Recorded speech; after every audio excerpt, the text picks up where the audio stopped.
Hello and welcome. This is Business Incorporated and I'm Chimezi Obi. While we're coming up on the show, Africa Trade Pact secures $1 billion to offset revenue losses. The UK bans passengers from Tanzania and the Democratic Republic of Congo to control spread of COVID variant. President Ramaphosa of South Africa signs Party Funding Act, which will come into effect on April 1. Let's check on the markets first. And major stock markets here in Africa were in the negative territory at intraday. The JSE index in South Africa posted the heaviest fall of 0.52%, while the NSE index here in Nigeria was marginally lower by 0.05% as at midday. And on the other hand, the Egyptian market closed for the week positive on Thursday by 0.48%. Kenya ended Thursday's session negative by almost 1%. And markets in the Gulf region closed the trading week negative on Thursday. In the UAE, Dubai's main index shaved off 2.03%, while Abu Dhabi's main index declined 1.14%. Elsewhere in the region, the Qatari index lost 0.58%, while Saudi Arabia's market was marginally lower by 0.02%. And in Europe, markets opened lower on Friday as investors monitor prospects for economic recovery and the spread of the coronavirus and await key data from the Eurozone. Well, Chelsea is standing by to give us all the update. Hello, Chelsea. Good afternoon. Well, stocks are ending the week on a weaker note after rallying on the inauguration of U.S. President Joe Biden. Why have stocks lost this steam?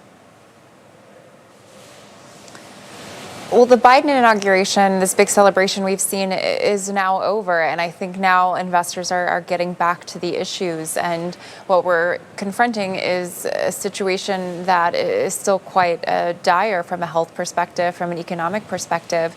And we heard this yesterday from European Central Bank leader Christine Lagarde. And she was discussing just how much risk there still is to the economy from the coronavirus. It's not contained. There's still a lot of questions about the mutations in the virus and how much that is going to impact the healthcare sector. We also have seen some negative data out today as well. We've seen European services sectors really getting hit hard by these latest lockdowns. The manufacturing sector continues to hold up okay, but there still is a clear trend towards these economies contracting. And so now a lot of economists are expecting the European economy to actually contract again in the first quarter. So all of these hopes of recovery, of a big rebound starting at this year are now looking more and more dim. So it's very much back to reality for investors. And European members, including Greece, are pushing for the EU to introduce a vaccine certificate that would ease travel rules for people who have been inoculated against the virus. Tell us more about this new proposal. Well, this is a proposal that is being really championed by the tourism-dependent economies in Europe. So Greece, for one, but also Spain. These are countries that get, in some cases, 20% of their gross domestic product from tourism and travel. And because of how hard coronavirus has hit those industries, they're desperate to have a summer travel season, to have a late spring travel season. So they want people who have been vaccinated to basically have free range of motion. They would be able to travel. They would be able to avoid quarantines, go to large events again. This has been quite controversial here in Europe, I'd say, though, and the chances of it happening anytime soon look quite slim. For one, because there's still a lot of scientific uncertainty over whether people who have been vaccinated are still able to spread the virus. As well, there's a bigger question about what kind of discrimination this would create between people who've been vaccinated and not vaccinated. And you also have here a continued spread of the virus. So what we're seeing instead is actually countries talking about more travel restrictions, more border closures. So it seems more like the trend is towards closing rather than opening. And in other development, Google has threatened to shut down its search engine in Australia if a proposal to force the company to pay news providers for their content goes forward. What kind of precedent will this set? It would be a very important and a very crucial precedent if Australia does go through with this law and if Google is forced to pay news providers for their content. This has been a very long and controversial issue for Google and other platforms like Facebook that often either link to or use blurbs from news organizations on their websites. And this is something that brings them a lot of traffic, a lot of advertising revenue. But news organizations aren't really getting the financial benefits of that. And so they're seeing all of their potential ad revenue really siphoned off by these big tech platforms. And there have been other attempts to get Google to pay up. Here in Europe, there's a copyright law that was intended to address this issue, but they haven't really been successful. So if Australia is able to make this work, it would be a very important precedent that other countries would be looking to, but it also would clearly threaten the business model of Google, and I think that's why they're coming out so aggressively in trying to make these big threats to really scare Australia away from moving forward with this bill. Well, Chelsea, it's been a great week with you. I hope you stay safe and be well. Enjoy the rest of the weekend. And a flurry of data out from the UK this morning. Let's see how much the markets have digested them. Juliana is on board, of course. Good afternoon, Juliana. All the data out today, PMI, retail sales, and government borrowing data, all pointing to the negative. How are the markets reading those figures at the moment? It's not been a great day, I've got to tell you. There's some pictures doing the rounds of Chancellor Rishi Sunak looking pretty grim. He's got to prepare for an already delayed budget on March the 3rd. And with all of these negative impacts, it doesn't look like they can be raising taxes anytime soon. One economist has said double dip recession, here we come. And I think that's exactly what we're expecting here in the UK. I think one of the most serious data is the PMI data. This is obviously giving us a really good forensic look at the private sector and how it's doing, and the composite, which entails manufacturing, construction and services, came in at 40.6. That's an 8-month low and well below that 50 threshold. 50, anything above 50 shows that your economy is expanding. Below that shows massive contraction. It may not be as bad as what we saw in March and April during the first lockdown, but it's definitely significantly worse than what we saw in the lockdown in November, and that's reflected in the numbers at intraday. The FTSE All-Share is down 0.58%. The FTSE 100 is down by 0.57%, and the FTSE 250 is down by 0.72%. In the currencies market, the British pound is down on the US dollar by 0.52%, also down on the euro by 0.59%, and down on the Japanese yen by 0.32% at intraday, Chimmy. And there are several different stories doing the rounds. The UK's lockdown might last until the summer. The EU might close internal borders as well as halt visitors from the UK.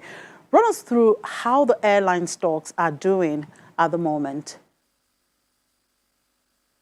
Airline stocks not doing great at the moment. On the FTSE 100, it's IAG, the British Airways owner, that's leading the biggest fall there. Their shares are down by about 4.1%. On the FTSE 250, which looks at the mid-cap companies here in the UK, TUI, which is a tour operator, their shares are down by 11.1%. EasyJet, the budget airline, their shares are down by about 5%. And as you said, there are so many stories doing the rounds. Is lockdown going to be lasting until the summer? Is it going to be lasting until the spring? Given the fact that we're still kind of in mid-January, it's very, very scary prospect for most people here in the UK. We are expecting a televised address by the Prime Minister at 5 p.m. local time today. Hopefully that will give us an update. But if we're judging by the way things have been going over the past few months here in this country, typically the media have always been ahead by government spokespeople. There are people within Downing Street that do leak to the media. And judging by the headlines we're seeing today, when it comes to restrictions, it doesn't look good. It seems to be things are going to get a lot tighter before they get better. And while we wait to hear from the Prime Minister, a bit of a cheering news there as Japanese car maker Nissan says it will buy more batteries from within the UK to avoid tariffs, and also said it will push ahead with the production of a new version of its SUV this year after it delayed. Now, this must be a relief for Nissan workers in Sunderland, but the Nissan's announcement comes as a surprise.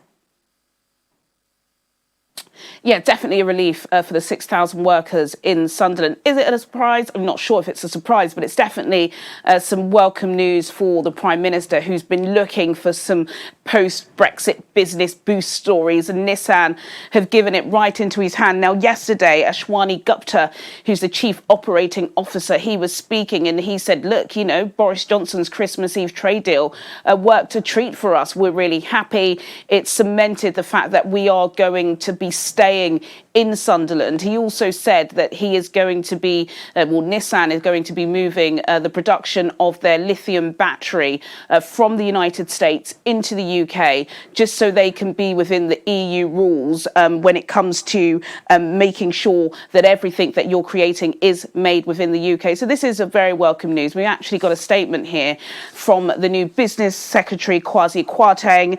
He said Nissan's decision represents a genuine belief in Britain and a huge vote of confidence in our economy, thanks to the certainty of our trade deal with the EU delivers. For the dedicated and highly skilled workforce in Sunderland, it means the city will be home to Nissan's latest model for years to come. So amongst all the bad news, there's always a silver lining, isn't there, Chimmy? And it's Friday. Yeah.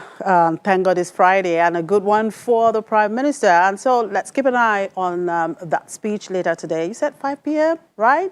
Let's keep an eye on it, and then hopefully next week we talk about it. In the meantime, enjoy the weekend and be safe. Thank you. And stocks in Asia Pacific fell in Friday trade, with Hong Kong's Hang Seng Index leading losses among the region's major markets. As of its final hour of trading, the Hang Seng Index fell 1.64%, while South Korea's Kospi declined 0.64%. Mainland Chinese stocks closed mixed, with the Shanghai Composite down 0.4%.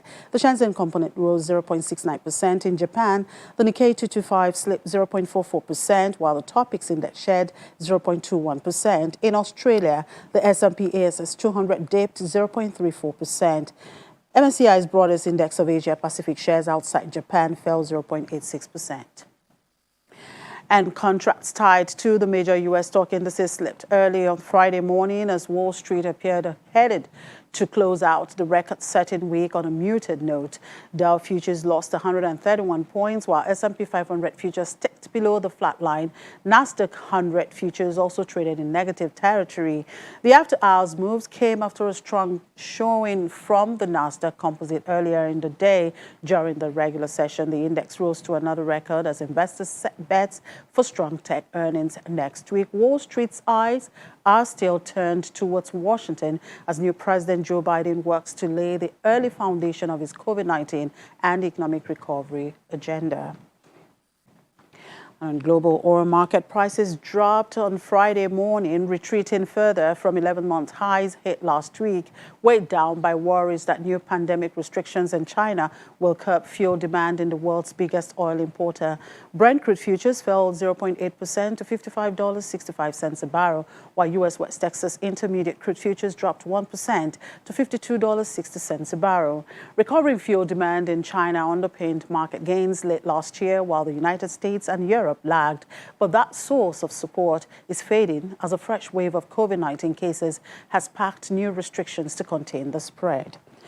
And in the metals market, gold prices eased on Friday morning as U.S. Treasury yields edged higher, although prices were set to post their best week in 5, helped by a weaker dollar and further stimulus bets. Spot gold fell 0.1% to $1,867 per ounce, while U.S. gold futures gained 0.1% as well to $1,867.80 an ounce. For the week, spot gold was up 2.2%, its biggest increase since the week of December 18th. Elsewhere, silver shed 0.2% to $25.89 an ounce. Platinum was flat at $1,126, while palladium gained 0.1% to $2,364. Okay, when we come back, we look into some of the developments in Africa, particularly West Africa, next.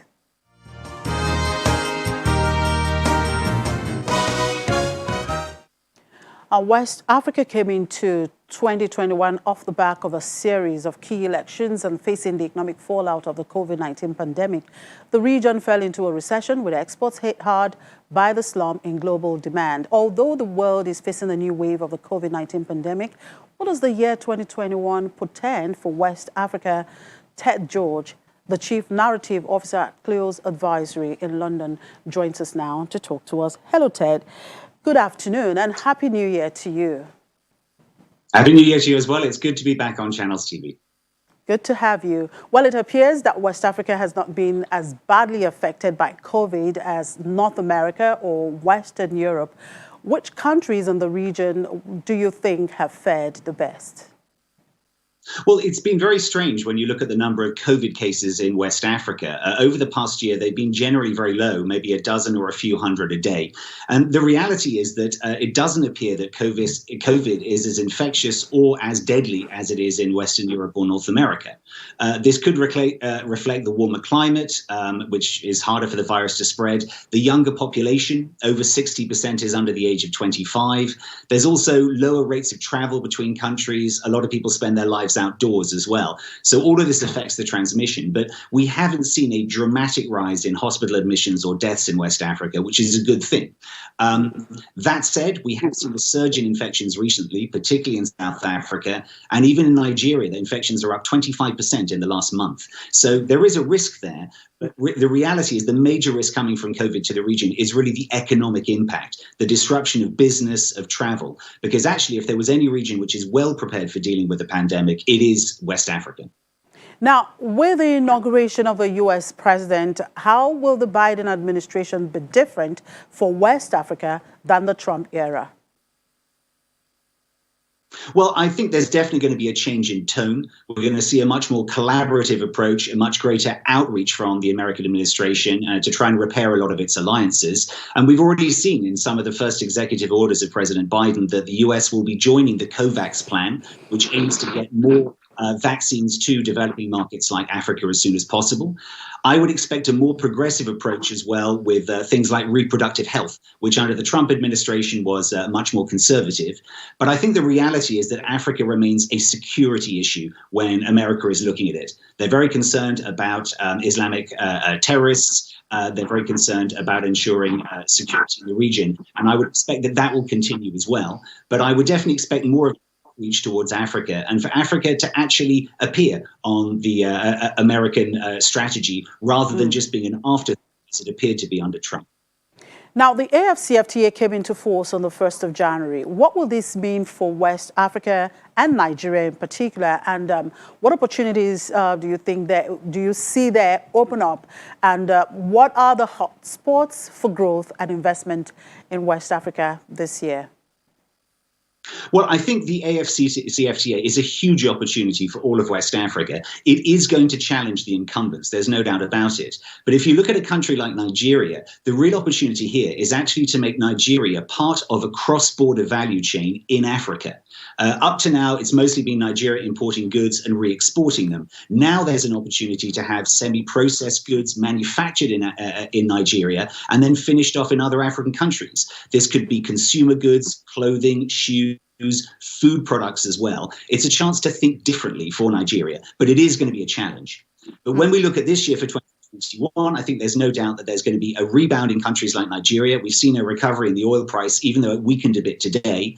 And I think also countries like Ghana and Cote d'Ivoire, which actually managed to grow during COVID, we should see a very strong rebound next year. Ted, it's always a pleasure having you on the program. Please come again. Stay safe and Thanks. Be well. Thank you. The African Export-Import Bank has mobilized $1 billion for an adjustment facility to offset revenue losses for countries that lower cross-border tariffs as part of the African Continental Free Trade Area Agreement. The Secretary General of the AfCFTA, Wamkele Mene, says despite the Afrexim Fund, the Secretariat will be going to global capital markets and development finance institutions to secure more resources. The world's biggest free trade area was implemented on January the 1st, and it aims to bolster intra-African trade by lowering or eliminating cross-border tariffs on 90% of goods, facilitating the movement of capital and people, promoting investment, and paving the way for a continent-wide customs union. And Britain is banning all arrivals from Tanzania and Democratic Republic of Congo to stop the spread of the South African COVID-19 variant.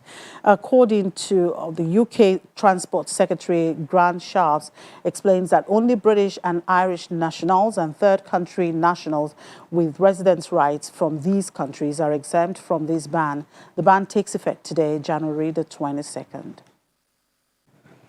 And South Africa's President Cyril Ramaphosa has signed into law the Political Party Funding Act 2018, which regulates public and private funding of political parties. According to President Ramaphosa, the act, which establishes funds to provide political parties represented in Parliament and legislatures with funding to undertake their work, will come into operation on April the 1st, 2021. The act prohibits donations to parties by foreign governments or agencies, foreign persons or entities, organs of state or state-owned enterprises. Parties may, however, receive funding from foreign entities for training, skills development, or policy development. No member of a political party may receive a donation other than for political party purposes. Meanwhile, the South African Reserve Bank this week elected to keep interest rates unchanged despite calls for a 0.25% basis point reduction in order to bring more liquidity into the economy. The South African Reserve Bank left the repurchase rate unchanged at 3.5% as inflation fell to a 16-year low in 2020, while economists reacted on the bank's decision to keep the country's repo rate unchanged. Let's watch this. Rates decision for the year, the South African Reserve Bank's Governor, Lesisha Khayago, announced that the Monetary Policy Committee was split on the decision, with 2 members voting for a 25 basis point cut, while 3 preferred to hold rates at the current level. Busi Sibego, researcher and economist at the Institute for Economic Justice, says she wasn't shocked by the Reserve Bank's decision to keep the repo rate unchanged. Like most economists, I was not shocked. The South African Reserve Bank tends to be conservative in their decisions. And so even though some people thought there might be a change, but most people knew that there wasn't going to be a change. Mr. Khanyahu said, though global producer price inflation and oil prices had risen, a more appreciated nominal exchange rate expected in recent months would moderate some inflationary pressure. But did the central bank miss an opportunity to boost the economy? So I don't think this is a missed opportunity. Depending on how things develop, they can very easily cut rates again. I do think, they are cautious or careful rather to say, well, there is potentially inflation pressures in the pipeline. The currency is very strong at this moment, which benefited inflation, but that's not going to stay the same. It is possibly a missed opportunity. We do know that cuts in the repo rate give relief to consumers and so forth. And so it is critical that during this time, in the absence of a large-scale relief program, that such measures be taken seriously. Concerns continue to linger over South Africa's ballooning debt, with some suggesting that fiscal policy needs to play a bigger role. We asked economists if the South African government's hands are not tied, especially now with the projected heavy vaccine spend. Unfortunately, there is not any more money to spend at this point in time. And that's also why the president earlier this year said that even now that we're back in a level 3 lockdown, they can't renew some of the stimulus that they had last time. I don't think the National Treasury in itself and SARB have argued in a way that I can believe that we do not have these resources. While there's a growing uncertainty over whether South Africa will be able to vaccinate enough people to counter the negative impacts of the COVID-19, all eyes will be on the annual budget in February, which could offer fresh insight into whether the country's debt can be brought under control. And we draw the curtain on today's edition of the program and, of course, for the week. Thank you for being part of it. I'm Chimezie Obi Iwago.